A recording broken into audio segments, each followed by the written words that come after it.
Dans le livre de Genèse, chapitre 7, verset 6. Genèse 7, 6, je lis au nom de Jésus. Noé avait 600 ans lorsque le déluge d'eau fit sur la terre. Et Noé entra dans l'arche avec ses fils, sa femme et les femmes de ses fils pour échapper aux eaux du déluge.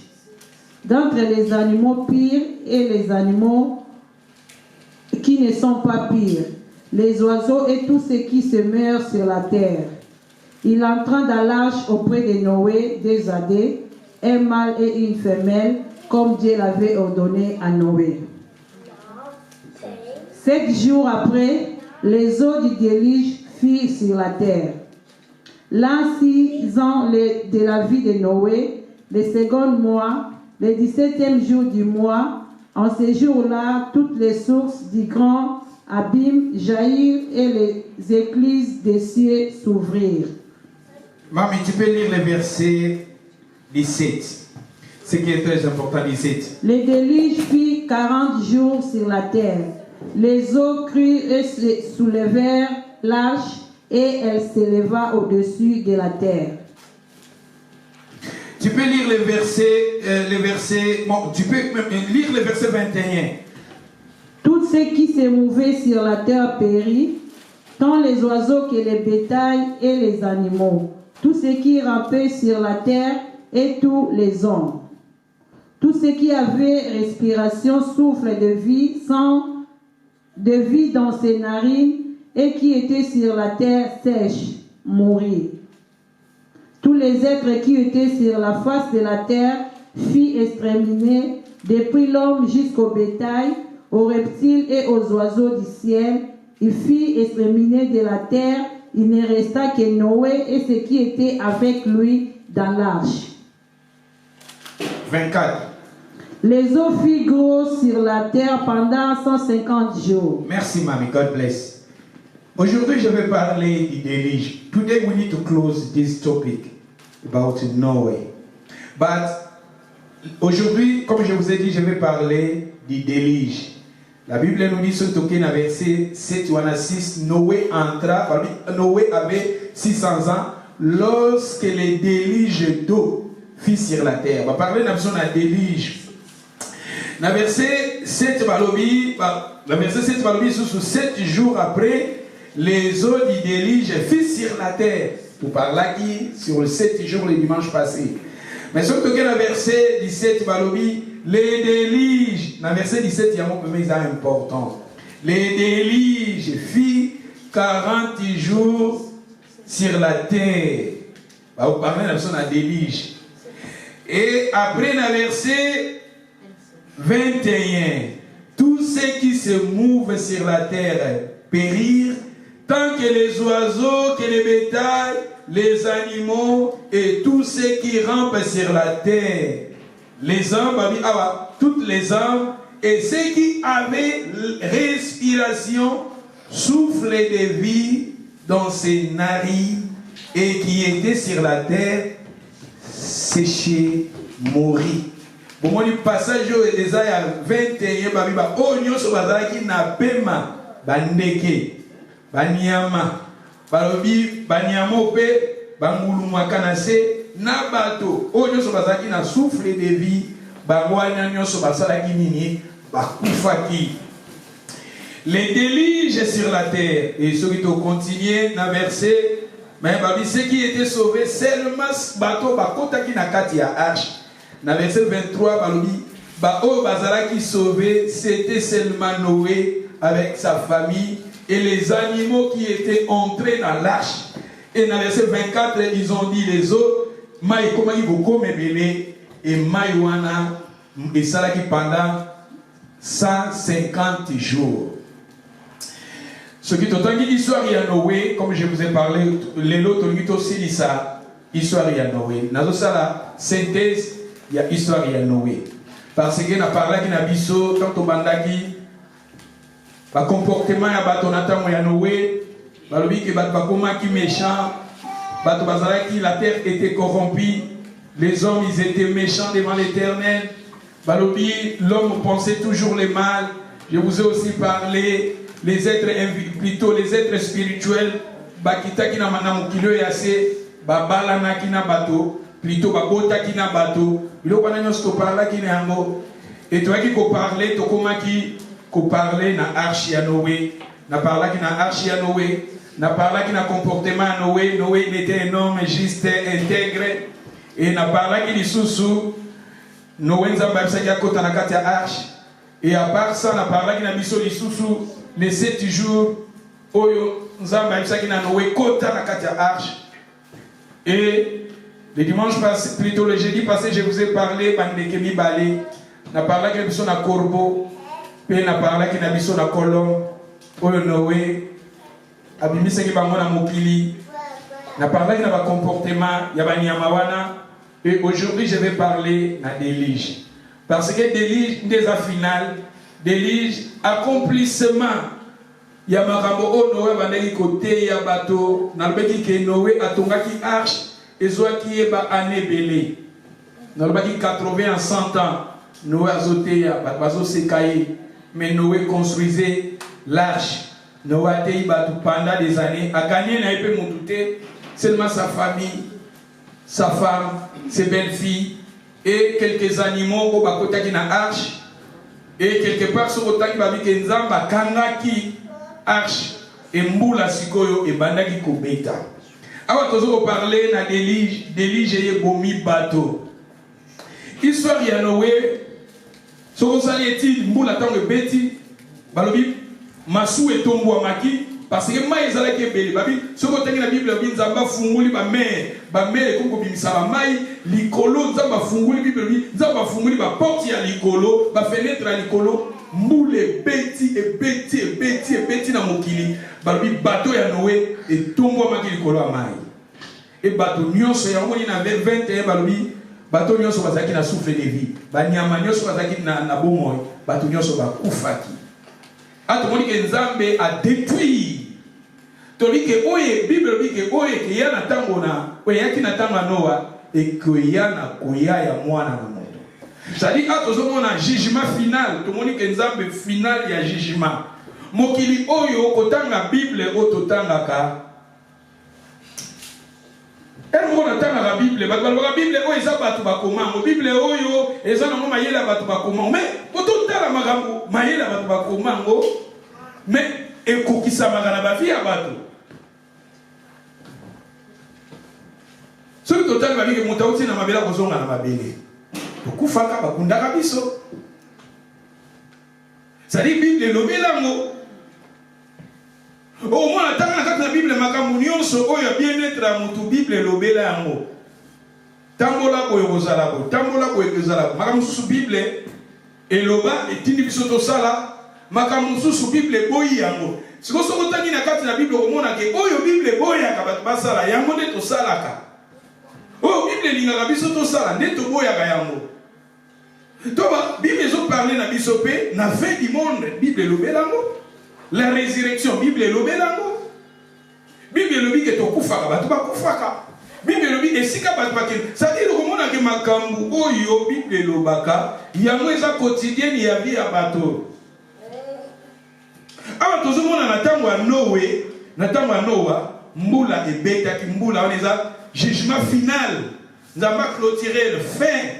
C'est-à-dire que nous avons un jour Bible elobi eza na tango nzamba fixé et eza na suka na yango biso nde tozaba tolobaka nzamba ngote mukili yango ndenge salamati lelo totangaki na Bible elobi 1000 ans panza eza lokola jour moko biso nde tozalaka na ba ère tokontaka 1 2 3 4 panzambe pourquoi nzambe babengaka éternel po aza éternel éternel ngo loba forever akotika la éternel yango ni tango mutakufaka mutu tolongwaka na procédure ya temps tokotaka na éternité mutu soka kufi pa moto wana tant sous eza existence te biso ne toza sikoyo 14h30 bientôt 15h eza biso bato eza nzambe te po nzambe wana za éternel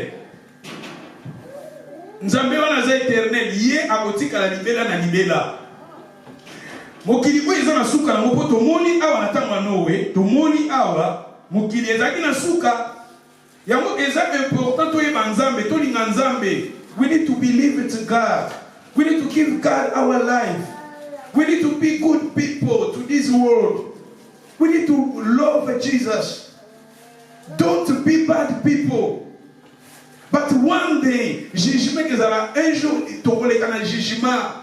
Tant na tant no anza ba détruit to mona ke makambo ezali ba bazo seka mais tu ko mona accomplissement ya des mbula ko ebeta ba 150 jours. 150 jours. Ils en ont combien de mois na 4? Dans le bail la génie passé ça combien de mois? 150 jours, 30 jours, 30 jours fois 2 mois et puis 60, 4 mois, 4 mois nanda musiko. Mais ce qui au sali bêtis, au tali moi ce qu'on boule attend me bêtis et bandaki à 40 jours mais maille combien belé maille wana po kita muki maille kita ba bateau ya Noé était de masque sikamoko balobi ezwa ki 365 jours à 371 jours. Il n'en est mon bimba. Il n'en est mon bimba. Vous voyez, je pense que c'est notre soyebi. Nenge bambu ba maye bimanga na ndeti na ba Japon ba maye bima ba tsunami et boma batu. Obi nzambe tala obi en mo tala ba maye ndenge sala une minute maye bimina mo bon nzambe so da boma mukili kaka akoti de la biso ba mayo ka kisana na Cardiff bia. Si tu biso zo ba koto yo. Batu te moi il va côté maman abi baba on ba za moi sauver ta biso zo danger koto yo ba ko bazo ta la biso ko ko bazo na ba montagne. Oui na fait wota na zali na ndako moto zo na fait al place wana na linango eza place mo quiet. Soki naza na chambre nazo ta la Cardiff mu biba boy.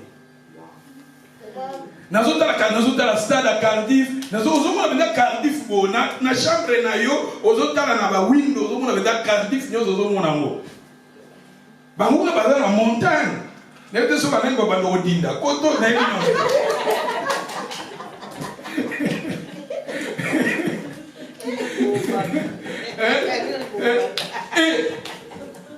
histoire ya Noé, na histoire ya l'autre. Et ça va jugement. Natama l'autre va dire moto utili moto. Tamba moto sala manga mukilio yo. Na banda ko bazo tonga banda ko léger. Nda batonga mosuki na 7 jours. Banda musu batonga banda musu bacheba matiti na kati. Nda bacheba matiti, banda ko bazo tonga ba design ya siko eza banda moko. Ils ont dit à ma cochon, à business. Même dans le comment va business. Hein? Banda ko bazotonga léger, banda ko tala banda ko kalomuna ndako solide, ndako tala espace chambre. Mais mikolo bazoko konisa la chambre kaka, na ba garde robe mo esera ya ochaka ka 3 video blues ici. Nous c'est comme kaka business, mundela mbi azaso na tante bakare comme ya mike, makamundo c'est comme économie. Ndako bati l'espace et villa biloba en Afrique bate yo za na villa na poto yo na nyo se comme économie tabanda bazotonga na kati na bati ba mabaya soki moto kozika na ubatu kozika tala na Londres batu bakufaka. Alléluia. Ça dit toujours baboye na kati na Bible to moni histoire ya Noé délige awa mbula inondation mai bomi ba mutu kaka zaki na pe mabika kera bato bakotaki na arche. Tobi arche eza Jésus. Nzambe ati plateforme lelo na mokilo ya se mutu ayelo te o makamanzambe eza mabalukuta eza ba passe temps tout ça eza bato tokufa. Eza na mama moko boye. Maman mon amoni na internet boye mikolo azolobela Yesu sinazo takika l'église. L'église a na poto mindele misala kaka mindele neto sala ka l'église wana za makambo ya passe temps makambo l'église wana za ma passe temps ba mindele ba ngashoma makambo l'église wana te ndeta il faut ko sala ko sala za mabete pour na kata Bible nzambe pa to sala mais yango te le kabola mutu na nzambe yango te le kabola na nzambe to koma na momo moko to mbatu to tala aba bazoko kufa oke bakundi yo lobi na pese exemple passer a kufeli mwasi na ye maman tozolo ba Bible tozolo di mena Jésus a dit que misala na biso ke na biso po liloba tozoteya mais na bo moto weke ça n'est pas si Moi, si nazalaki na yake, bana ne batiki maman ke. Mais problème est ça, et si bako otie bakutu na sa mabele. Ba fini ki mabele. To tiki e kuna, biso toke. Ko Yesu ko mi yena nzambe na ye. Ya musu tanto za vivant to linga nzambe. Tala awa Noé awa ba o ba binga izaka bato bakutaki na arche. Bato bakutaki na arche, soko koti na arche te. Balobi nyama moko ta bikaki libanda ya arche. Mutu moko ta bikaki libanda ya arche. La vie éternelle, ça se trouve en Christ, en Jésus. En dehors de Jésus, pas la vie. If you have no Jesus in your life, no life forever. If you need life forever, give your life to God. Surrender your life to God. Awa Noé, mutu moko te abikaki na tamba Noé. Alléluia. Si nous voulons être sauvés, il faut que nous arrivions à entrer dans l'âge. Parce qu'il y aura un temps, le Seigneur va juger ce monde. Il y aura un temps de jugement de Dieu. Et que là, un jour, Dieu la Bible nous dit, Dieu a fixé un temps où il jugera ce monde. Nous serons tous. Et la personne qui a donné sa vie au Seigneur, Moutoua a mis Jésus dans la vie, pour le gagner dans le jugement. Dans le biso. Tant on va dire que Moutoua a mis Jésus. Mais si vous n'êtes pas Jésus, vous avez mis Jésus. Quand on a Jésus. Dans la vie chrétienne, vous avez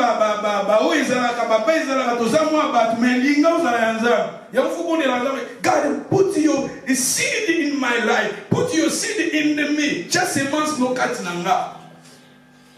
Si vous avez une semence, même si vous avez une semence, vous avez une semence.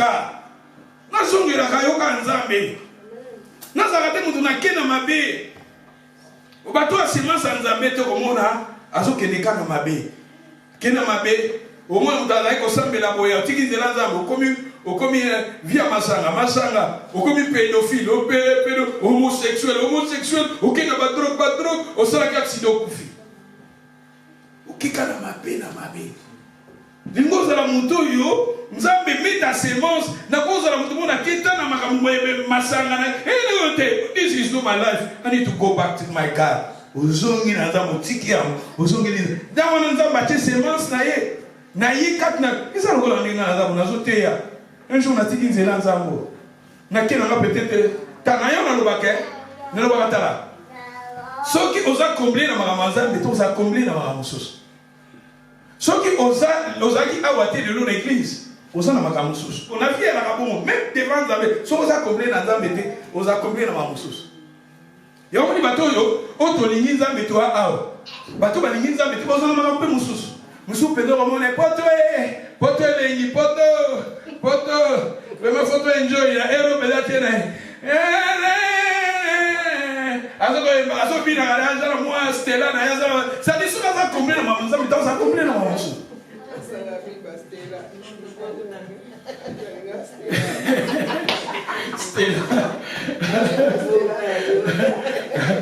Stella oui pourquoi tu n'avais pas compris Stella d'Eli dans la zone où on a ma MSP oh faut la que la babilo ka voka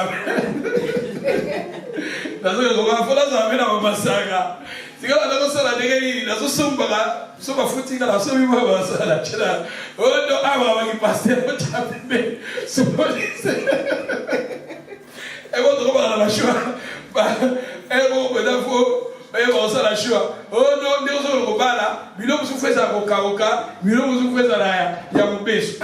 Il y a un café, non mais maman bon moment, bilo vous faites la sombre boy.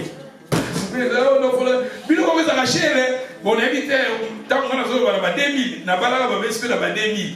Si vous voulez la somba, ben c'était là. Ah, c'était là, on comprend tout ce que ça a 12, 24. Oh, il a racheté, hein?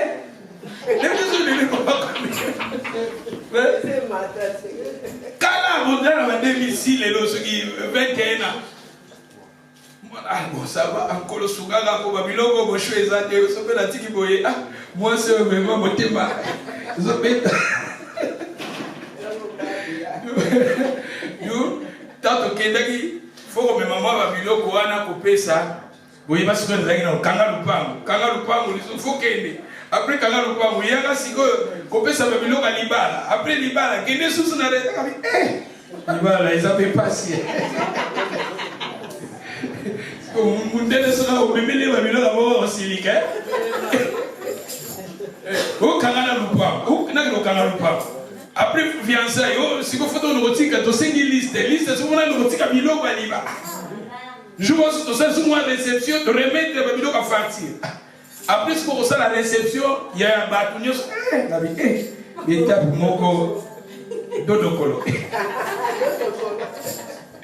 Ça dit toujours ba awa na mokilio tozo fanda eza na suka eza tulinga nzambe tukanga na nzambe. Si nous voulons être épargnés na colère à venir, il faut donner nos vies à Jésus-Christ et recevoir à Christ comme Seigneur et Sauveur. Tout dans Matthieu chapitre 13. Matthieu 13. Nous commençons dans le verset 37. Matthieu 13, 37. Je lis au nom de Jésus-Christ. Il répondit, celui qui sème la bonne semence, c'est le Fils de l'homme.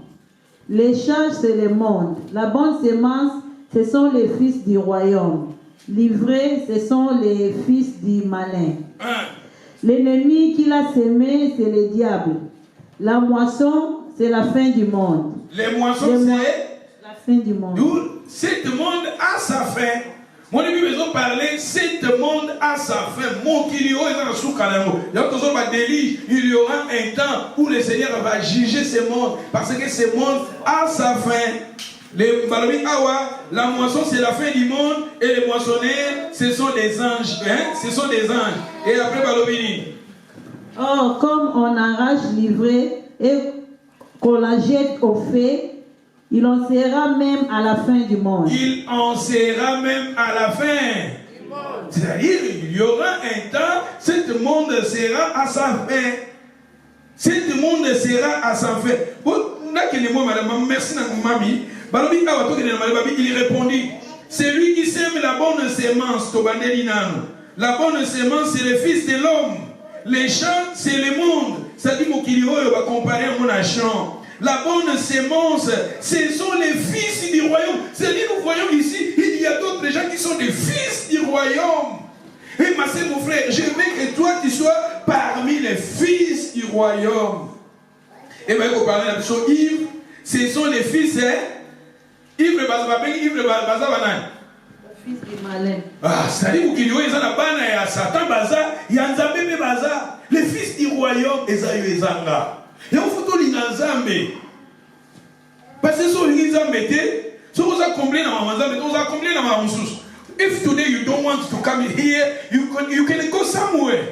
You can do somewhere, some things today. But it's better to love God, to be here to pray. Because here the Bible says, you are the son of the kingdom of God. Hallelujah. Balobi Awa, la fin du monde, Ezali, la Bible nous parle de la fin du monde.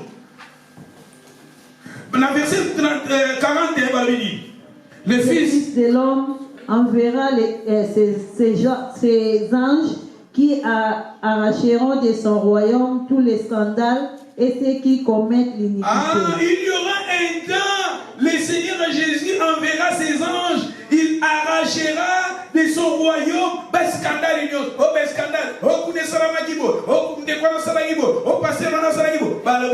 un temps, Seigneur, et ceux qui commettent l'iniquité.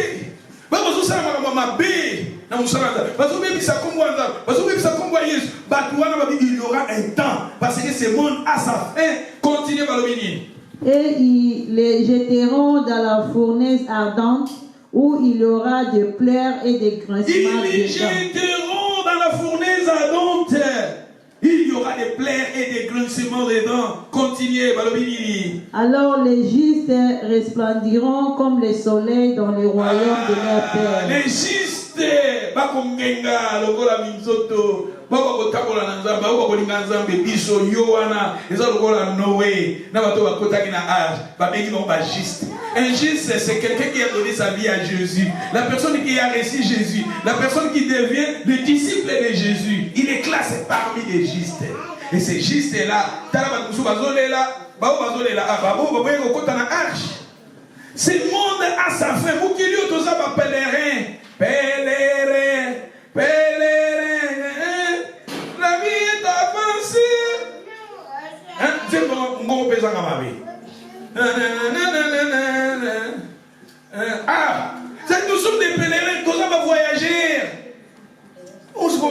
Nzambe vivant, le bien Maman Nzambe, Maman Lukuta, Maman Nzambe, voilà, et là, on va l'église, Maman Lukuta.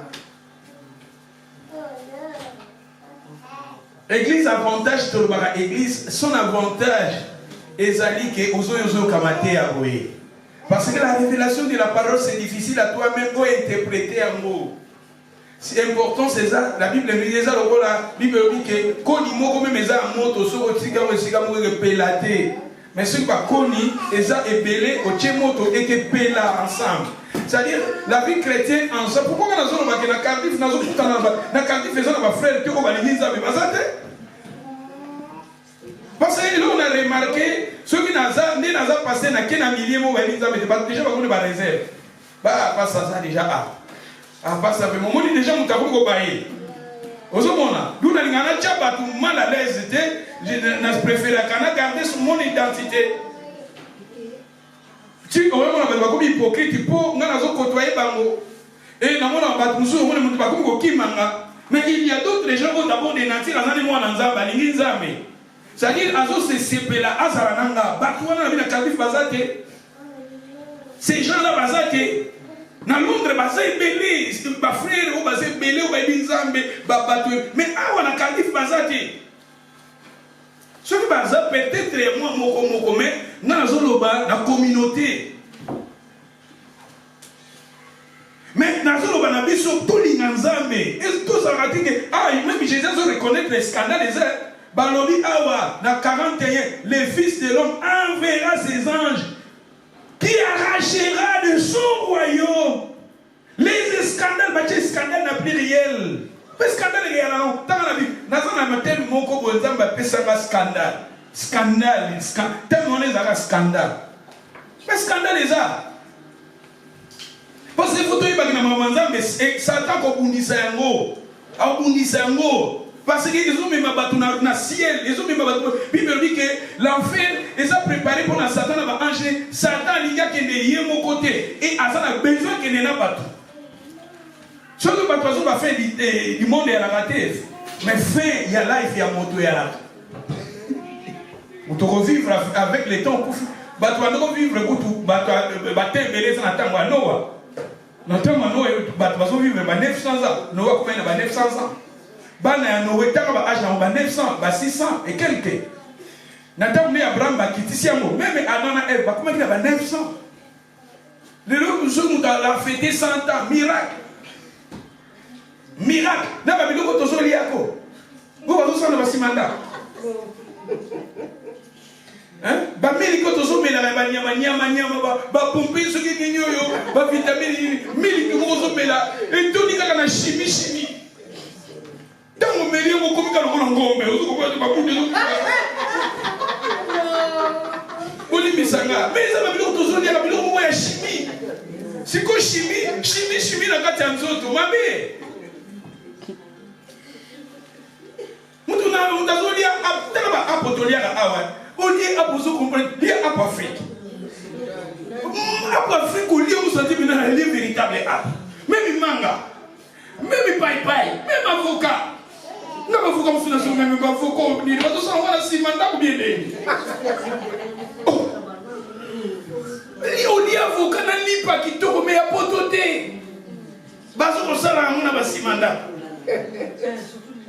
Nalanda nini yo moko bon limisa nalanda nini yo documentaire moko balobike na moni bazo sala au moni neti so bazui avocat et d'après ces exemples bazui bitabe il y a bien bitabo de tchapcha Afrique wala so que boti nenka ba kati on so kati na mairie et bimisa mai on so bimba ça so bitabe muso na mai wala bazo sala bitabe na mai wala c'est-à-dire que nous on c'est ça original c'est ba kati yango basali lisusu eloko mususu mundela komi na mutu alobi akos basali munga Serge ko bakosala ngai basali Serge na la documentation zo babike mundela bi bakoko sala Serge tant que je suis vivant bazana capable ya kozo ba biloko mususu na kati ya nzoto na nga nazali vivant ba créer Serge mususu mais problème balobi eza problème sur mutu problème ezozala ke mutu so abota il faut mutaza na ligne ya famille. Si vous battez au créer, vous en allez. Parce que quand on a na maman na papa na bandeko na lignée na moko boy. Si comme ce bateau là ba créer ba na lignée ni. Pour maman moko zaki na mbongo, maman na mbongo mingi, maman na sikoyo akufa, mwana ne moko alinga kia makasi. Mwana ngo azaki malade alingi akufa. Sikoyo bateli babiki bazaka capable ya kosalela mama wana mwana. Ai. Ba kosalela mama na mwana. Mais même moi n'a pas osé la nature pour monter. Vous voulez pas que sans âme, sans mawa, sans nino tout. Bah l'homme va pas ni créer maman na moi na pour la bongo. Vous qui ont des maisons qui ne douent, et ça important. Mais maïre ya batu, et ça nous embêter. Bah on va zone va qui ça. Pourquoi pas ça dit Philippe a confié. Fallait pas ça là. Philippe Moussous. Ça dit quand on vivant parce que nous comme maman. Bah on va vivre comme ça capable de faire ça. Est-ce que vous voyez que on est bisala. Dans les États-Unis, ezaki Obama signé qui ba contrat mususu, boli bisala ba contrat mususu ya batu ke ba ko produit, bon ni bato neta zalaka azana problème na lokolo. Azana problème na loboko. Si que na ba recherche na bango ba ko créer ba maboko mususu. Baché, si vous battez, pas de problème.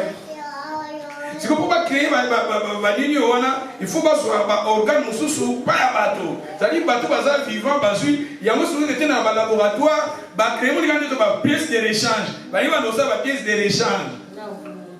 C'est-à-dire on a un problème dans le coco, créer le logo. On a un problème dans le colo. Bakati lokolo wana bazui lokolo mususu bache. Est-ce que vous voyez que ça na mususu ya moni même na ba drive bachaka ceux qui au sali accident est-ce que on dima bazo organe no bacha pa mutu mususu.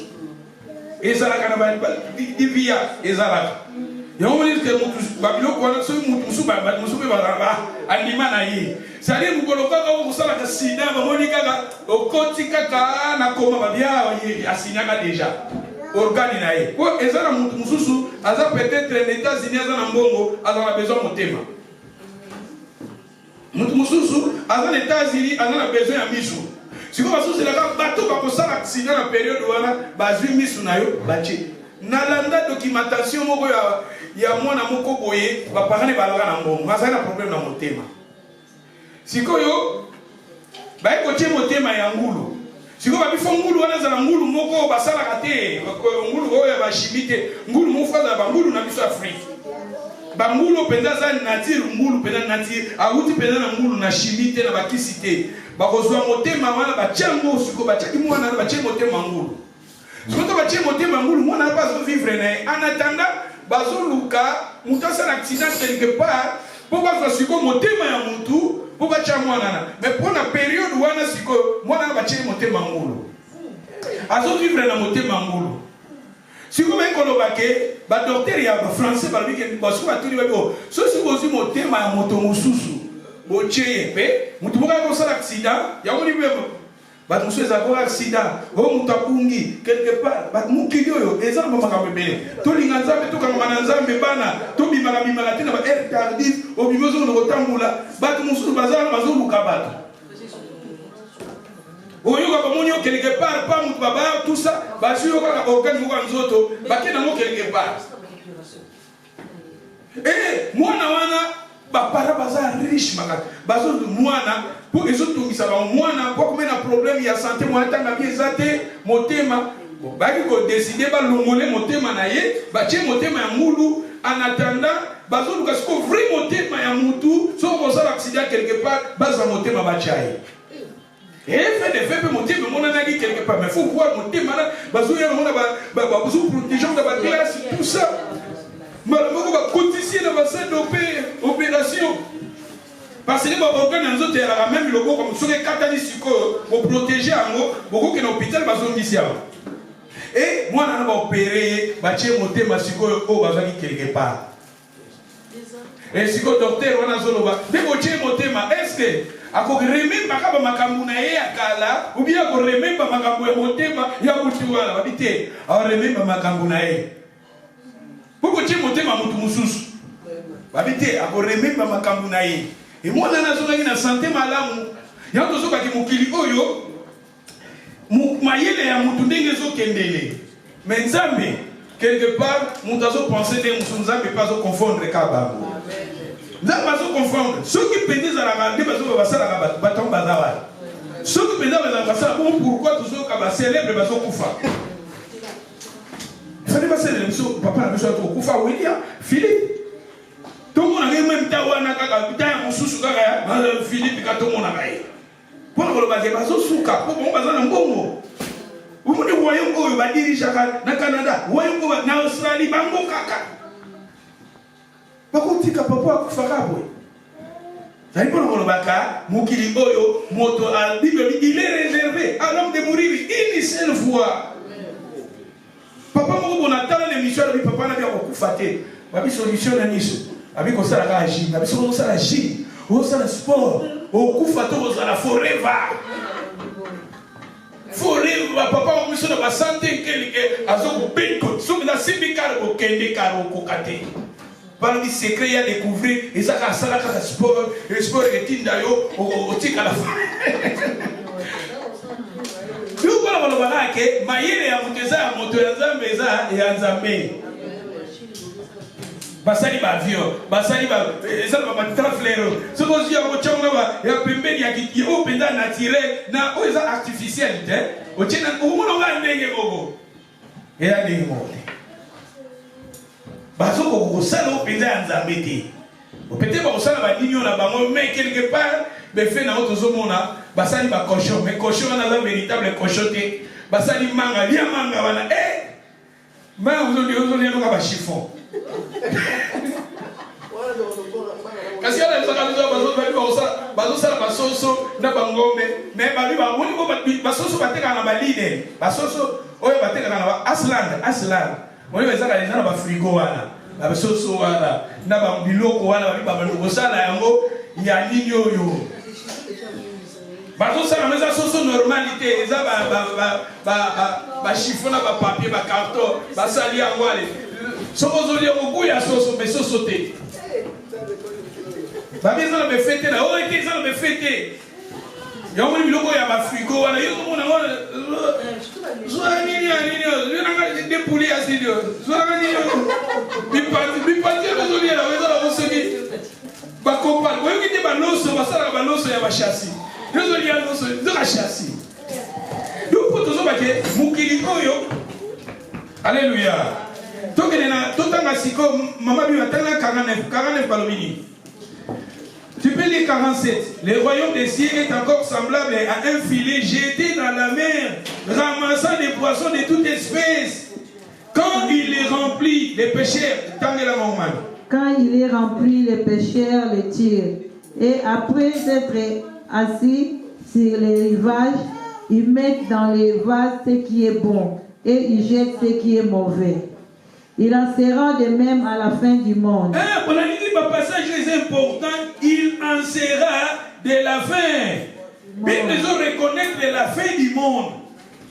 La fin du monde. Et donc c'est important. Histoire de Noé, délige à la fin de ma. Ici la Bible nous parle aussi de la fin du monde. Il en sera de la fin du monde. Les anges viendront séparer les méchants d'avec les justes. Les anges viendront séparer les méchants et les justes. Maman, papa, il y aura un temps, les seigneurs, toujours vivre dans le mais il y aura un temps. Nous avons pouvoir, il y a souffle de vie. Personne. Personne. Et il y aura un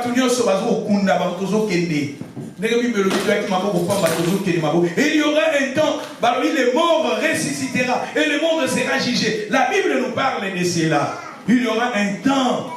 La Bible nous dit le Seigneur séparera les justes et les méchants. Mais tu es où? Tu es parmi les justes ou bien tu es parmi les méchants? Et maman continue. Et ils les jetteront dans la fournaise ardente où il y aura des plaies et des grincements. Il les jettera dans la fournaise ardente. Il y aura des plaies et des grincements dedans. Il y aura des plaies. C'est pareil aussi à Noé. Les jugements. Bateau Bazaki sauvé, ceux qui étaient dans l'âge. Il y a beaucoup de raisons de Romains 8, verset 1. Plus de condamnation pour ceux qui sont en Christ. Si nous voulons être épargnés dans des riches, si nous voulons être épargnés, il faut que nous arrivions à entrer dans l'arche, à recevoir à Christ comme Seigneur et Sauveur. Matthieu 24, verset 11. Matthieu 24, 11, je lis au nom de Jésus. Plusieurs faux prophètes s'élèveront et ils séduiront beaucoup de gens. Et parce que l'iniquité se sera accrue, la charité des plus grand nombre, celui qui persévérera jusqu'à la fin sera sauvé. Cette bonne nouvelle du royaume sera prêchée dans le monde entier pour servir les témoignages à toutes les nations. Alors viendra la fin. Alors viendra la fin. Il y a un temps où ça sera la fin de toutes les choses. La Bible nous dit cela. Et la Bible nous dit, plusieurs faux prophètes s'élèveront. Ils séduiront beaucoup de gens. Parmi ma belle comme ma casse, ma belle comme. Lelo na bité lelo. Na zomoni de komo ko États-Unis bazola tsamwa na mosoki ya 4 ans. Mwana wana 4 ans zoloba. Balakisa na news na États-Unis. Batindeli nga na WhatsApp. Ni mwana na zolo I like to kill. Oh, mwana 4 ans azoloba déjà I like to kill. Mais mwana na nga zolo ba mo très dangereux. I like to kill, ukili banani wa like to kill comme le wala like to kill. Alors tout qui tu au monde attend au comment c'est qu'on a âge à 12 ans avant de ressaler l'amour parce que on faisait à l'acte tout qui ya mo mona na makambo mo de bazo protéger so ko bandika makambo oh ya makambo banza mais l'église comme un problème mais moi na ndinga zo babonga l'acte tout qui là boya mona mwana lobi a continuer école a bomi bana boy et akoya asali boy pour des gens qu'on faisait à l'acte tout na 4 ans. Les gens qui ont Facebook sont des on a WhatsApp mutati de lingo. Les États-Unis balaki semo na télévision botala mwana oya zoloba alinga roboma. Peut-être la bomba les gens na molimo po déjà sur zoloba déjà peut-être un peu mindele biso zo mo tala mabundi tala ywana mbebe mais azali déjà ben d'autres. Pour alaki tukili bon aboma déjà pas zo ba alaki tukili. Okili batu ou bien okili ni. Donc, quelque part, toujours marqué, tant que moi, je pense que si nous voulons être des bateaux à ma langue, dans mon milieu ensemble, il faut tous avoir disciples à Christ. Tous les ensemble, tous les Jésus, et tout pratiquer la parole de Dieu. Parce que, continuer à faire comme ébélé, la charité de plus grand nombre, même dans ma ah, l'église, l'église de la mission, même dans ma famille, est-ce que ma famille base sur la boli?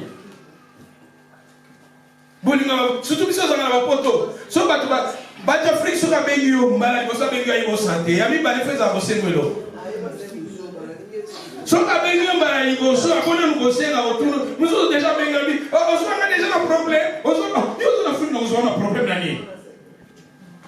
Après, on a un phone Android, il y a un phénomène basomba. Si on s'est retrouvé dans l'Afrique, 4 5 parce qu'il y a un phone Android. Alléluia. C'est-à-dire que nous avons un bon vrai amour et ça, même dans la famille. Ok, il va dire, tata moi c'est, poisson comme belé. Tout le temps, les gens font un poison. Poison? Ngai nazo na kenaki na détruire na mamespe na 2010.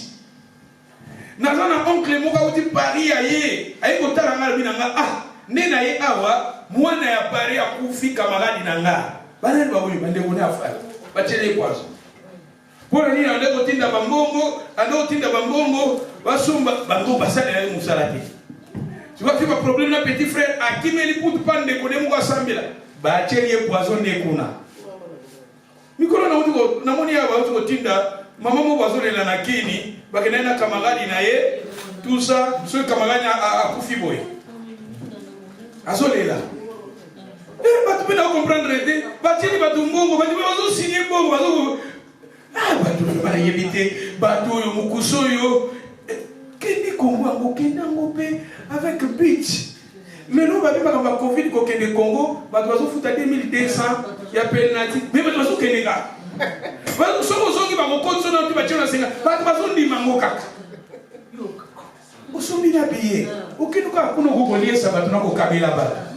alors, dis-nous, on dit 2200. Ozongi ça. Ce que j'aime à mon côté, même les bases on a semé. Les gens basent ça là-haut. Ils sont pour rebelles. Petit canon on peut voir les gars, mais après ça on a comment le requêter na yo. Et ça comment on peut pas parler par les gens à quelqu'un. À qui on a requêté au moment là. Les gens ba carton ba tena ba kiti ga ya kopale tout ça. Kimbuta wana Nzambe na Congo. Écoutez, si vous avez la porte des apôtres, vous avez la Cardiff, vous avez un bateau, vous avez un bilot, vous avez un couleur, vous avez un couleur.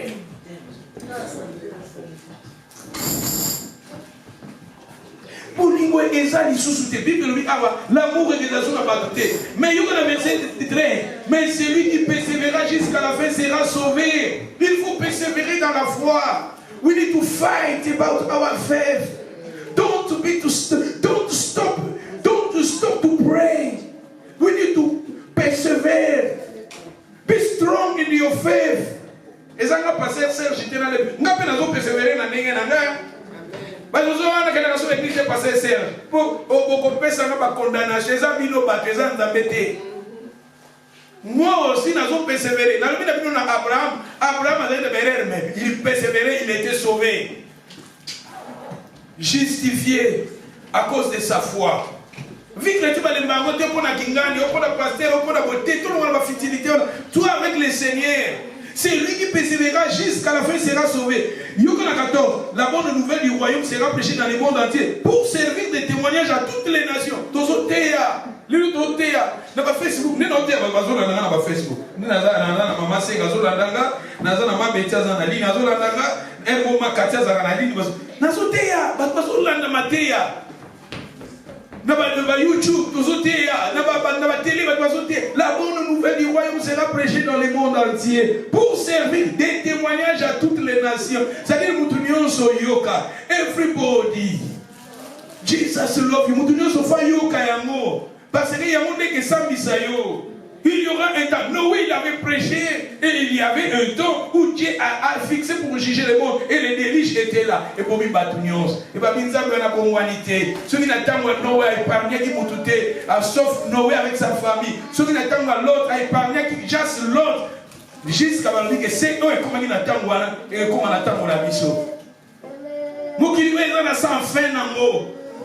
Même les missions va tout aux ans à fin la mission. Au moins, vous allez dire à Koufi. Dans le Covid, il y a une communauté congolaise qui a belé.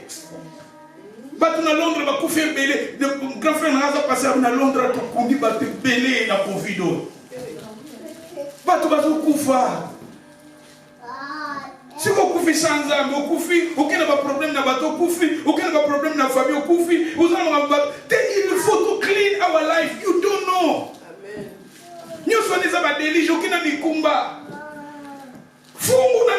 Libère-toi, confesse, arrange ta vie. Oui bien, un jour, papa papa Nazalaki, papa n'a pas maintenance. Il y a maison, on a tout ça là. Papa n'a pas eu ma camouillon, et ça, il y a maintenance. C'est-à-dire, il y a c'est-à-dire maintenance à ça. Si on a les lois Koufi, on a un problème dans ça. Dans cette maison, papa wana a maintenance à immeuble Mubimba. Un jour, toujours sur le lanaï, papa wana tongo na dira 5h30 à Zawana. Ce que maï, ils ont bimé quelque part. Il faut y avoir pour ça. Je vous ai dit, dans le côté de l'élo, na tongo, et le guide des jours à la laïka la kei. A Koufi. Ça n'est même de moi, si dans le vie, tu consommes la shopping, il y a l'ali, tu y a boyazo la moukate. A Koufi. Papa n'a pas fait. C'est pour remplacer Moutoua, il y a un courant et l'électricité, il y a l'alarme, il faut Moutoua. Il va dépenser un bon rebelle. Nous sommes des pèlerins. Oui, c'est important, il va Jésus. Si on dit Jésus n'a vu, on continue à arche. Il y a Noé. Quand le déluge va venir, on aura la sécurité. Ceux qui étaient sauvés, c'est ça. Ce sont des gens qui étaient dans l'arche. Non en dehors de l'arche. Mais Zala Nakat na Yesu. Fana Nakat na Yesu. Nous tous ailleurs, mais mon anzela. Tant que tu as vu son mot quoi. N'écoute tout ça là bas. On lui mis ça là, c'est l'exemple. On se nomme qu'il y a au fond là. Il enseigne à Angaï. Et on a papa na maman. Papa na maman. Maman Koufi. Au moins maman va conduire dans le village. Na ville de tous maman Koufi va conduire dans Congo. Papa Koufi va conduire dans Poto. Et ça malade. Maman en Afrique va conduire dans papa et Poto va conduire. Même dans Kokunda séparation. C'est-à-dire que pour nous il faut que nous tous nous arrivions toi-même à ranger ta vie avec le Seigneur. Pour nous battre que Ngaï, la nation de la raté, pour envoyer camarade n'a qu'ingante ta vie.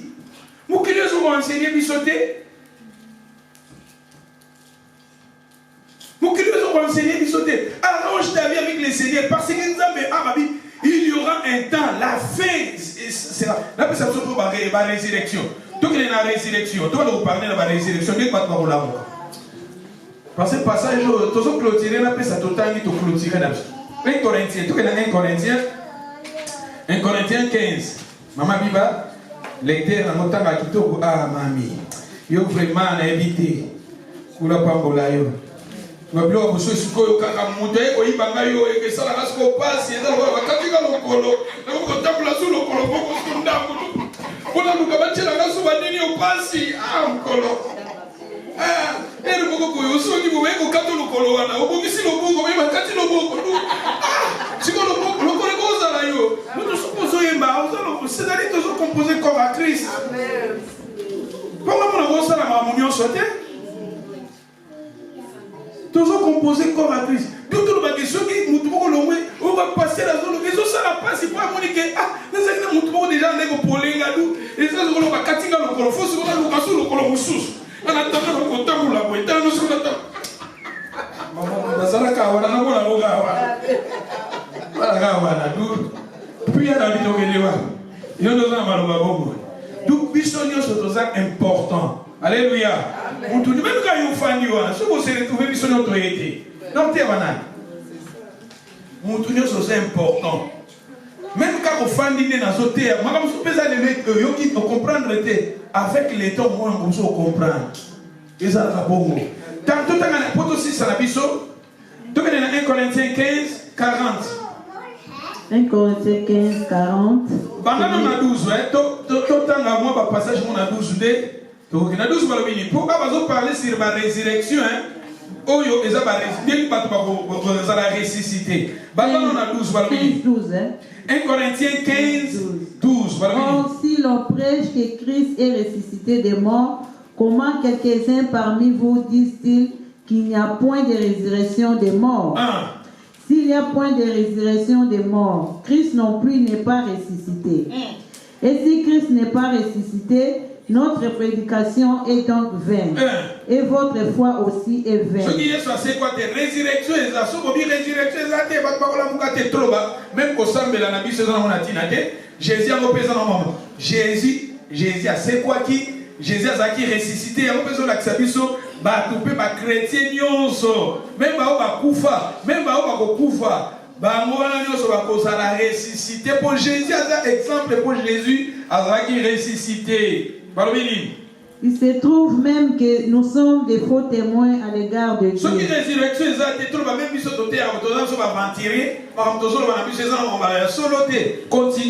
Puisque nous avons témoigné contre Dieu qu'il a ressuscité Christ, tandis qu'il ne l'aurait pas ressuscité si les morts ne ressuscitent point. Car si les morts ne ressuscitent point, Christ non plus n'est pas ressuscité. Ceux qui vont continuer. Et si Christ n'est pas ressuscité, votre foi est vaine. Vous êtes encore dans vos péchés. Et par conséquent aussi, ceux qui sont morts en Christ sont perdus. C'est-à-dire, dans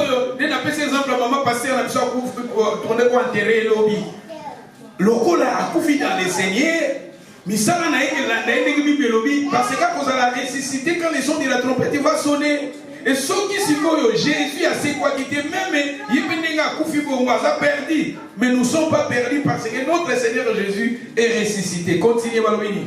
Si c'est dans cette vie seulement que nous espérons en Christ, nous sommes le plus malheureux de tous les hommes. Ah, si dans cette terre que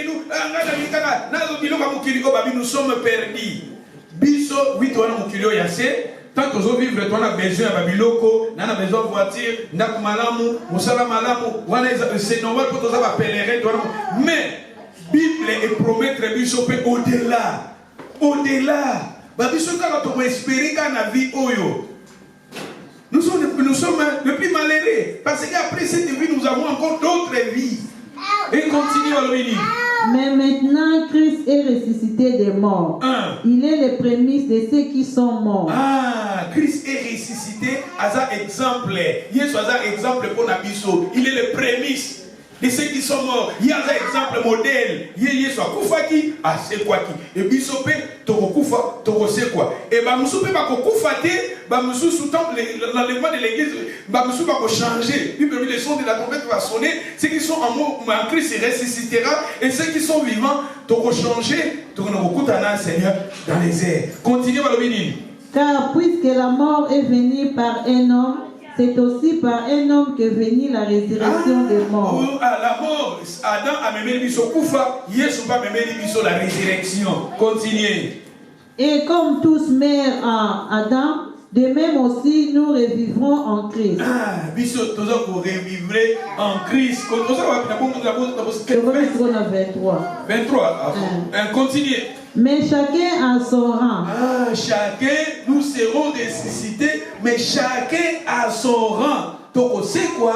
Mais moto na moto, azana, lolenge na ye, continuez. Christ comme prémisse, puis ceux qui appartiennent à Christ. What was that? Na 23. Na vection, il y a vection mususu 23. Continuez, mamie, continuez. Mais chacun a son rang, Christ comme prémisse, puis ceux qui appartiennent à Christ lors de son avènement. Lors de son avènement, c'est-à-dire un avènement où Jésus a couillé, le Seigneur va revenir et après va revenir. Ensuite viendra la fin. Ensuite sera la fin. Continuez. Car il remettra les royaumes à celui qui est Dieu et Père. Tant qu'il y a 40 pour toi avancer. Il y a aussi des corps célestes et des corps terrestres. Il y a aussi des terres qui sont des terres célestes. C'est ça, banzoto ya likolo ça, banzoto terrestre ezali, banzoto ya ezali, banzoto ya likolo pesa. Continue. Mais autre est l'éclat des corps célestes, autre est celui des corps terrestres. 40 pour toi avancer. Ainsi en est-il de la résurrection des morts. Le corps est semé corruptible et il résiste incorruptible. Ah, nzoto bakuni yango, nzoto tangu takufi incorruptible. Tango agose quoi, balbia agose quoi nini? Continuez.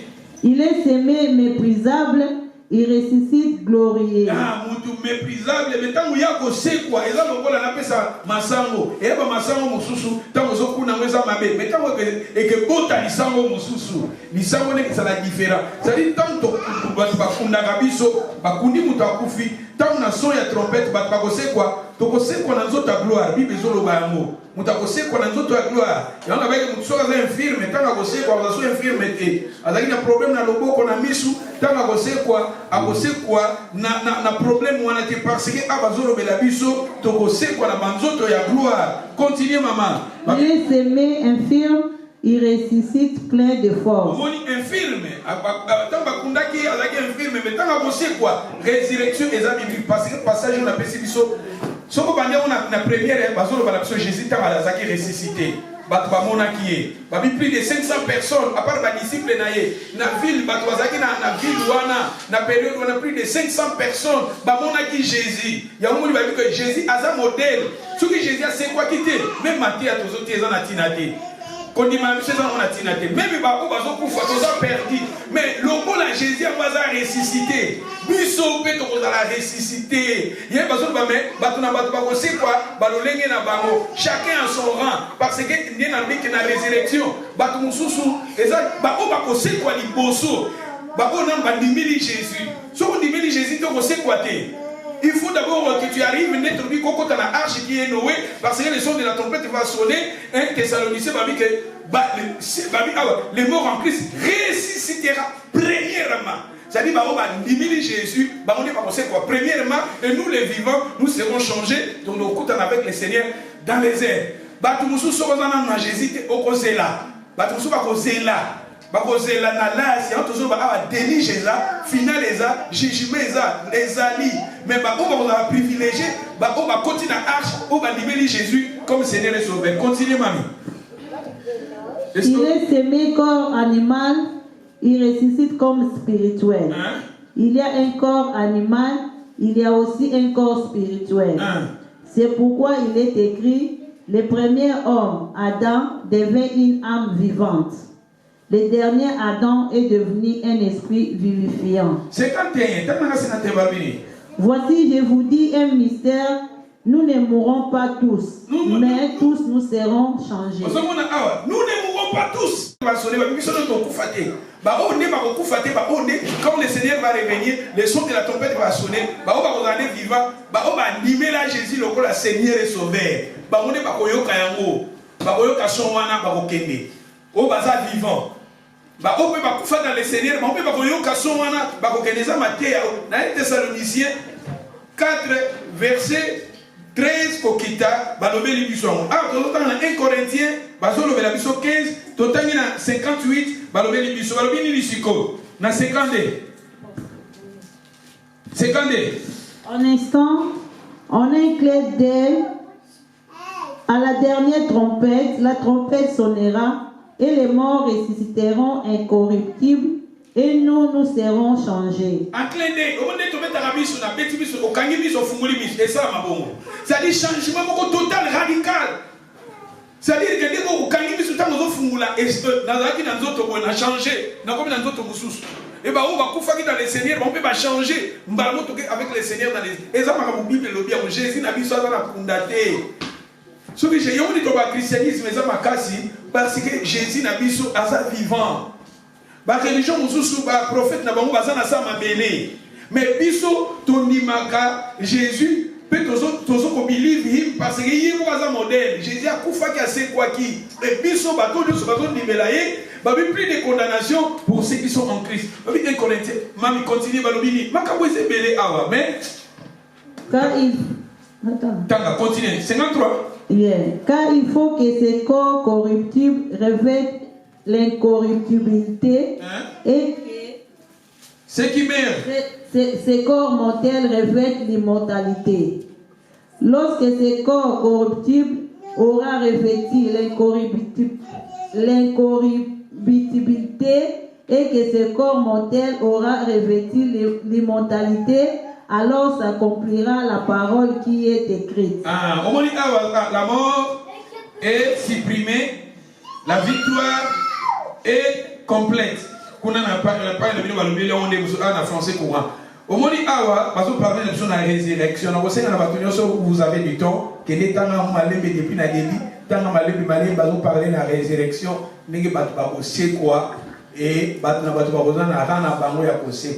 la résurrection est réelle. La résurrection est biblique. Il y a un mot sur Apocalypse. Passage Apocalypse 20 verset 10.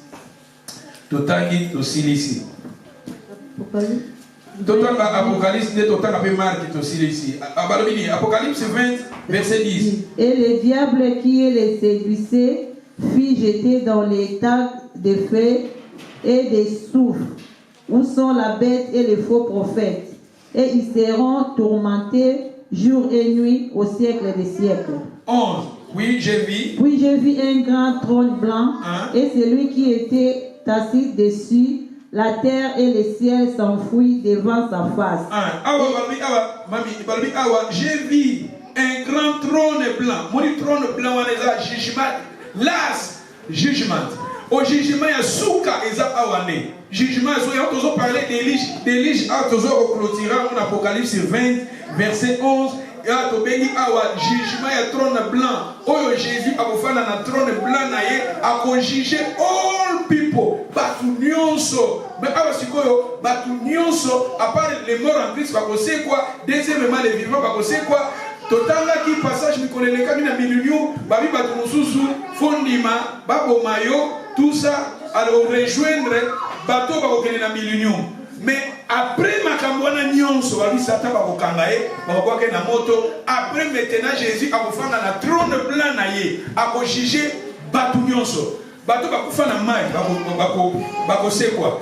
Bateau séjour des morts, séjour des morts, est-ce que bako bakenda kaso mutokufi, âme na yo esprit no ko fa na séjour des morts. Balobi awa, les séjours des morts. Mami, balobi moti. Balobi j'ai vu un grand trône blanc et celui qui est assis, la terre et les cieux s'enfuirent devant sa face. Ils ne firent plus trouver place pour eux. Et j'ai vu les morts. Au moins, j'ai vu les morts, les grands et les petits, ceux qui tenaient devant le trône. Des livres filles, pas livres fungwami. Les livres de Balobi awa livres fungwami, les livres de vie. Et les morts affichent jugés selon les réserves. On dit misala otosalaka. Yozo comme l'église, yozo kasame zapa, ezapa mbateza misala na yo. Misala na biso ke bila biso. Na passer moko, bobi tozo na des jugements. Tolobi biso ba chrétien to koleka na jugement. Ah za jugement ba to ba bi Yesu te. Ba o ba bi Yesu, ba koleka na tribunal de Christ na lobela ka biso. Tant l'enlèvement de l'église to kende na likolo, to passer na tribunal de Christ. Tribunal les a condamnation te. Ndetinga bo bakolobanga Serge, yo salela kitsa bozaki fidèle. Musala no ela indeni. Ozalaki ko orgueilleux. Tout ça va misala nanga ba couronne ba ça ba couronne. Couronne nangai, couronne de gloire les a, couronne ba couronne les a belé. Sikoyo tambo ezana pasteur moko bo anoti ke nzamba zo pesa mo ba couronne. Amoni couronne moko muni le pasteur azo kasa couronne muni ba pesa moye. Passer dans un CP, la vie couronne, on a mon les âmes. À mon avis, Jésus a qui n'a couronne, a coupé sa maman, a fait qui n'a souka pour le début. Balat ici, maman la couronne. Passer dans d'autres siliki. Passer dans le bingo, il fallait la couronne à mon nez. Babi pasteur, mutabande ko bonde la pona yo, mama wana. Mutado bonde la pona église, mama wana. L'église, maman n'a pas ça, ma malamu, mais il y a dans vérité couronne.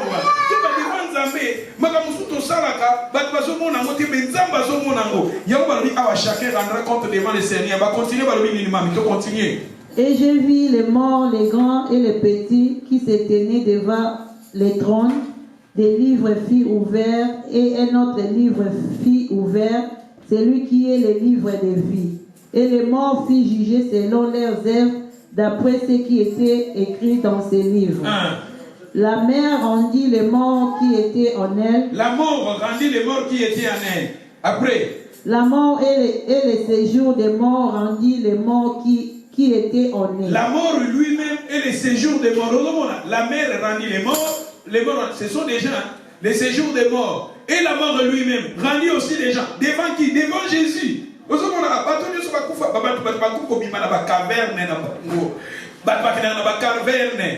Mais si nous voulons être sauvés, il faut que Toyamba Yesu délige Zana, délige pour être échappé, il faut Christ. Matthieu Onzamba alini bisonyo soto ça l'examen de conscience tout kanamana Yesu. Mutuna no mikoti sina arche te kota na kata arche, demere na arche parce que délige Zoya, tala abalobi aba, eza apocalypse eza révélation, apocalypse eza makambo ekeya, makambo mususu mingi na apocalypse, mingi kokisami, mais misusu na le kokisami te. Bientôt que kokisama bazono bela biso tala bible yango bible zo ba mingi na apocalypse baza na mato ya koyoka ayoka continuez mami balobi nini et la mort et chacun fit jugé selon ses œuvres. Selon ses œuvres, non pas toi tu sois jugé selon les œuvres de Serge, non pas moi Serge je serai jugé, non chacun de nous seront jugés selon tes œuvres. Et après balobi nini. Et la mort et le séjour des morts fit jeter dans les tanks de feu. C'est la seconde mort. La seconde mort, première mort, c'est la physique. Deuxième mort, mais ils ont la mort spirituelle. Si on a Jésus, on a mis même aux vivants, aux akufa, aux akufa. Parce que mort physique, ils ont montré tokufa. Mort spirituelle, séparation, et la seconde, la seconde mort, ils ont battu, ils ont enfer. Ils ont dirigé, il y a arche. Et va continuer. Les temps de fée, quiconque ne fut pas trouvé écrit dans les livres de vie, fut jeté dans le temps de fée. Comment les amis dans le livre de vie, jugement ezali, résurrection peut ezali. Il y a un moment dans Matthieu chapitre 12 et Marc chapitre 12 verset 25, parce qu'on a la résurrection, tous en avance autres le la ange. Na pesa ce passage wana, babitango na résurrection ba dans autres moko ya gloire. Ndenge ange azala. Ange akoko kota wa kobima. Azala besoin porte te pour fungler les portes pour kota. Akokota kobima. On moni Jésus tanga c'est quoi qui Jésus a une facilité ya kokende. Abimili ba disciple alimwe. Abimili ba disciple alimwe. Jugement ezali. Délit ezali. Jugement dernier ezali. Pour tous à la résurrection ezali. Pour tous à l'échapper. Faut tout kota na arche. Le gars nous t'a pembe na kota na arche. Le gars nous t'a pembe na tika na arche. Merci. Pendant quelques minutes, Seigneur, na fanda na kata arche, na kota na arche, na demere na kata arche. Liloba eza pona biso nyonso, mutu nyonso bondela to bondeli, alléluia.